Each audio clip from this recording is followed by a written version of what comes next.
जिनसे नबी प्यार करता है उन्हें अहले बैत कहते हैं। जो बोल सके वो ज़हमत फरमा सके। जो रसूल को उठाते रहे उन्हें सहाबी कहते हैं, और जिन्हें खुद पैगंबर उठाते रहे उन्हें अहले बैत कहते हैं। झगड़े हैं नबी के बाद, नबी तक हम सारे एक हैं। और मजहब इस्लाम की इज्जत पोशीदा है रसूल की इज्जत में। जिस बड़े को घर की चार दीवारी में इज्जत ना दी जाए उसकी बाजार में इज्जत कोई नहीं करता। मुसलमानों को चाहिए कि पहले नबी की इज्जत अपने घर में इतनी बढ़ाएं कि गैर मुस्लिम भी नबी की इज्जत को समझे। आज नमूसे रिसालत का बिल पास हो, सबसे पहले हम शिया उसकी तायद करेंगे। इज्जत रसूल पे कोई शिया समझौता नहीं कर सकता। नमूसे रिसालत पे हमारी जान भी कुर्बान, लेकिन हमें पहले यह तय करना पड़ेगा कि गुस्ताख रसूल है कौन कौन।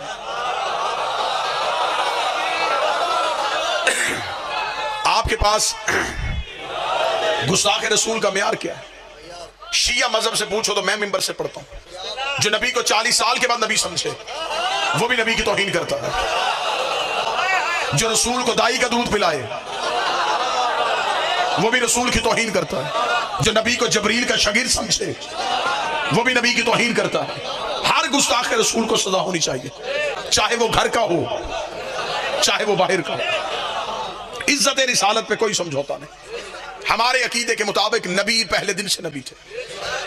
40 साल तक चुप रहे। अगर कहते मैं नबी हूं तो नबूवत का गवाह लाते कहां से? जो करीब बैठो ये ज़हमत फरमा। अगर कहते मैं रसूल हूं तो रिसालत का गवाह कहां से लाते? क्योंकि रसूल ने आके ये नहीं कहा कि मैं मक्के में आके नबी बना हूं। रसूल का ऐलान है कुन तो नबी आदम बैनल मायवती। मैं उस वक्त भी नबी था जब आदम मट्टी और पानी के दरमियान था। गवाह वो चाहिए तो जो सामने खड़ा होकर कहे कुन तो वलियन आदम बैनल मायवती। मैं उस वक्त भी वली था जब तू नबी था। 40 साल तक चुप रहे सिर्फ गवाही की वजह से कि अली आए और मेरी रिसालत की गवाही दे। जिसकी गवाही देने से रिसालत मुकम्मल होती है उसकी गवाही छोड़ने से तेरी नमाज कैसे मुकम्मल हो सकती? रसूल ने कहा कि अली आए और मेरी गवाही दे। 40 साल अपने किरदार से मनवाया कि इस्लाम क्या है। चले जो इस मौसम में जुबान हलाए वो मुझ पे एहसान करेगा। मैं जुमला बदलता हूं। 40 साल कुरान बन के दिखाया, फिर कुरान पढ़ के सुनाया। 40 साल तक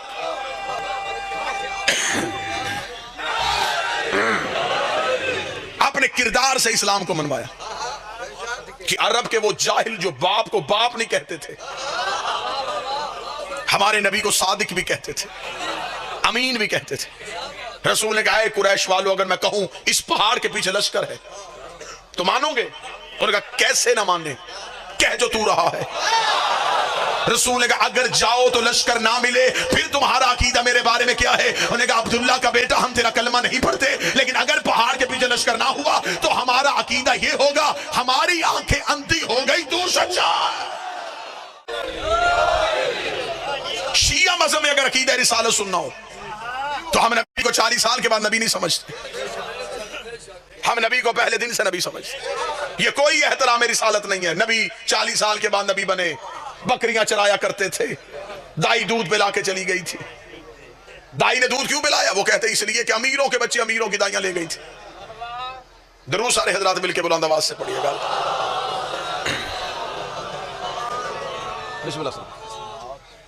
अमीरों के बच्चे अमीरों की दाइयां ले गए, गरीबों के बच्चे गरीबों के दाइयों। इसलिए हमारे रसूल को दाई कोई ना मिले, बकरियां चराया करते थे। चचा ने तरबियत की थी। आज के दौर में रिश्ता ढूंढने से पहले वालिदैन पूछते हैं बच्चा करता क्या है। हर शरीफ खानदान का सवाल है और जवाब देने वाला कहे कुछ भी नहीं करता, घर भी अपना कोई नहीं, डेरा भी कोई नहीं, एक चाचा है उसके घर में रहता है। तो क्या शरीफ खानदान उस बच्चे को रिश्ता दे देगा? अब मुझे नहीं पता कहां कहां से मजमा आया है, मैं सतर कह के चेहरों से अंदाजा करूंगा कि कहां कहां बात समझ गई और कहां कहां अभी तक सोच में गुम है कि ये क्या कहा गया है। मुझे मिंबर हुसैन की इज्जत की कसम है, अगर तुमने तारीख में यही लिख दिया था कि नबी बकरियां चराया करते थे और नबी को दाई लेके चली गई थी और नबी गरीब थे, नबी के घर में सोना और चांदी थी, नबी को चचा ने पाला था, अगर तेरे नबी की यही हालत तूने किताबों में लिखी है तो मुझे बताइए अरब के बड़े बड़े सरदार घर आके बेटियों के रिश्ते क्यों देते रहे? वो बीबी खदीजतुल कुबरा, वो मलिकतुल अरब शहजादी, वो अरब की अरबपति बीबी जब नबी के घर आई है खाली हाथ नहीं आई, दौलत के ढेर लेके आई, सोने की अंबार लेके आई। और तरीके इस बात की गवाह है, ये अरब के गुस्ताख नंगी तलवारें लेके नबी के दरवाजे पे आके कह रहे थे, यतीम अब्दुल्ला हम तुझे कत्ल करने के लिए आए हैं, तू हमारे खुदाओं को बुरा कहता है। पर्दे के अंदर बैठी सैयदों की मां ने कहा था, मौला तू परेशान ना होना, तेरी जूतियों की कसम, ये जितने तेरे दरवाजे में भौंकने आए हैं ये सारे मेरे कर्जदार है, ये सारे मेरे नमकदार है। बीबी ने पर्दे के पीछे खड़ी होकर आवाज से पहचान पहचान के कहा था, और फला इब्ने फला बता, क्या तेरे बाप ने मेरा इतना कर्जा नहीं देना? और फला का बेटा बता, क्या तू मेरे मजदूर का बेटा नहीं है? सबने हाथ बांध के कहा, बीबी गलती हो गई, माफी कैसे मिलेगी? फरमाया एक ही शर्त पे, मेरे मोहम्मद के कलमे पढ़ते जाओ, कर्जे माफ करवाते। फिर खुदा ने हुक्म दिया, मेरा हबीब इनको दावत ईमान दो। अब मौलवी सर पे कुरान रख के बताए, इस्लाम की पहली दावत किसके घर हुई? आज तक कभी मजलिस मंदिर में होते हुए देखी? कभी किसी मौलवी ने जुमा चर्च में पढ़ाया हो? बादशाह हुसैन इज्जत अता फरमाए। इस्लाम की पहली दावत किसके घर हुई? अबू तालिब के घर। लंगर पकाने वाला कौन था? अली का बाप। 3 दिन मुसलसल दस्तरखान बिछाने वाला कौन था? अरब के बड़े बड़े सरदार किसके घर से आके खाते रहे? इस्लाम की पहली दावत अबू तालिब। लंगर पकाने वाला बाबा जी अली का बाप, इंतजाम करने वाला, छोटा मोटा दस्तरखाने बिछाया था। जहां मक्के के सरदार आने हो, ऊंट ज़िबा किए गए। सारे बात सुनने के लालच में नहीं आए थे,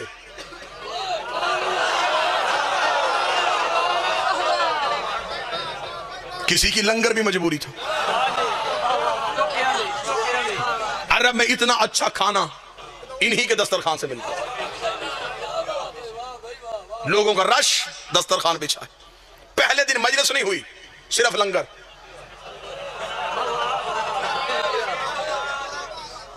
लोगों ने खाना खाया। हाँ, इमरान क्यों बुलाया था? फरमाया कल फिर आके खा लेना।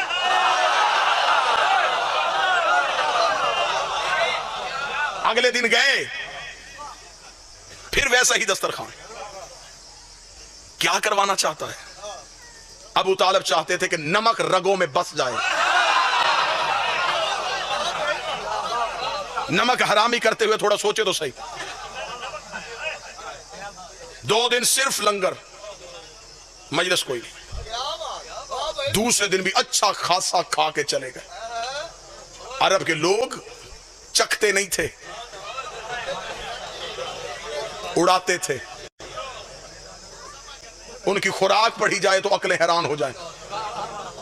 एक एक ऊंट एक एक बंदे की खुराक, और जी भर के खा रहे थे। तीसरे दिन रिसालत इमाम ने हजरत अबू तालिब के पास आके कहा, चचा इतनी मेहनत का फायदा? बात तो सुन कोई नहीं रहा। फरमाया आप बताएं तकरीर करना कब चाहते हैं?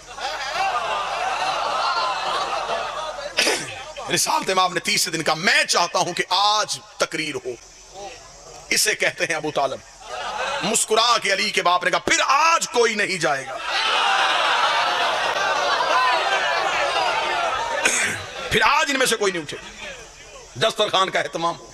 तीसरे दिन फिर अरब के कुफार सरदार आए, खाना खाया। रसूल कोने से तकरीर के लिए उठने लगे। 2 सरदारों ने उठता हुआ रसूल देख लिया। इन्होंने एक दूसरे को आंख का इशारा किया कि वो उठने लगा है। इससे पहले कि वो तकरीर करे हमें उठ के जाना चाहिए। सरदार उठे, अपनी अपनी अबाएं सीधी की, घर के बैरूनी दरवाजे की तरफ देखा। अली के बाप ने तलवार निकाल के दरवाजे पर,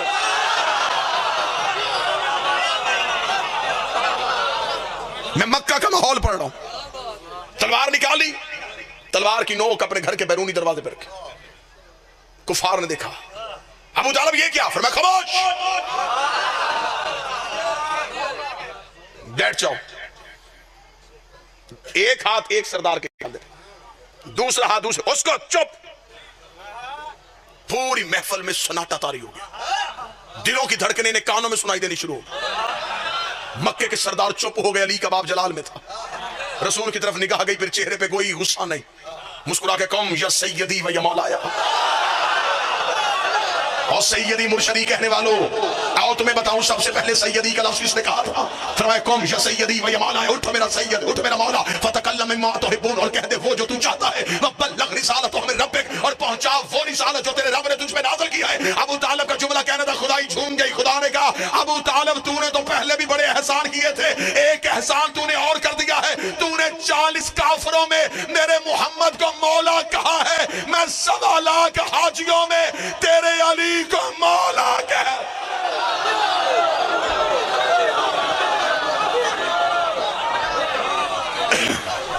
तूने आज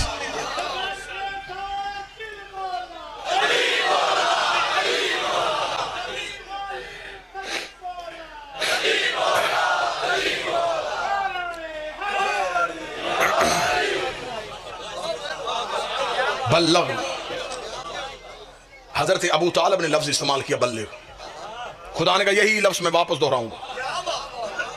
तूने आज कहा बल्लग रिसालत, पहुंचा वो रिसालत, यही लफ्ज मैं मोहम्मद को वापस दूंगा। या अय्युहा रसूल बल्लिग मा उनज़िला अलैक, ये लफ्ज बल्लिग पहली बार अबू तालिब की जुबान से निकला।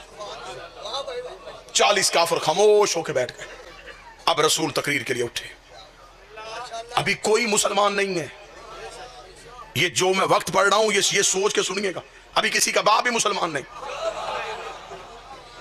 अभी सारे काफिर, इस्लाम की पहली तकरीर, अभी सारे काफिर बैठे, तकरीर होगी, फिर ये नबी से मुतासर होंगे, फिर ये नबी के करीब आएंगे, फिर ये नबी की बात को तस्लीम करेंगे, फिर ये मुसलमान बनेंगे, फिर ये नबी की सोहबत में बैठेंगे, फिर ये सहाबी बनेंगे, फिर ये रजी अल्लाह होंगे। इतना टाइम था अभी काफिर को रजी अल्लाह होने में। सारे का सारा कुफार का माहौल। रसूल तकरीर कर, अय्युहन्नास अय्युहन्नास कुलू ला इलाहा इल्लल्लाह, ओ इंसानों कहो अल्लाह एक है। ये कह के रसूल चुप हुए। सरदारों की चारों तरफ देखा, निगाहों में निगाहें डाली, सबकी झुकी नजरें उठ गई। क्या कहा तूने? फरमाया ला इलाहा इल्लल्लाह, अल्लाह सिर्फ एक है। सरदारों ने एक दूसरे का चेहरा देखा, हर एक के चेहरे पे तंजिया मुस्कुराहट आई, कह के आहिस्ता आहिस्ता ऊंचा होने शुरू हुए। वाह, ये कह रहा है अल्लाह एक है। एक सरदार ने उठ के अपनी दस्तार को सीधा करके कहा, ये कौन कहता है कि अल्लाह एक है? फरमाया आना मोहम्मद अब्दुहु व रसूल, इसलिए कि मैं मोहम्मद उसका अब्द और उसका रसूल।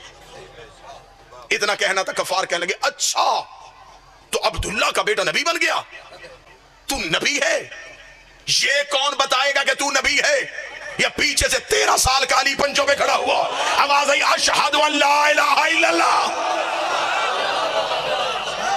मैं गवाही देता हूं वो एक है, फिर ये भी गवाही मैं देता हूं ये उसका रसूल है। कुफार ने पीछे मुड़ के देखा तो पीछे अली खड़े थे, आगे देखे तो आगे मुस्तफा खड़े थे। अगली सत्र भी खूबसूरत है, अगर ये पंजाब का मजमा समझ ले। अबू तालिब के दोनों बेटों ने पूरे कुफर को घेरे में ले लिया।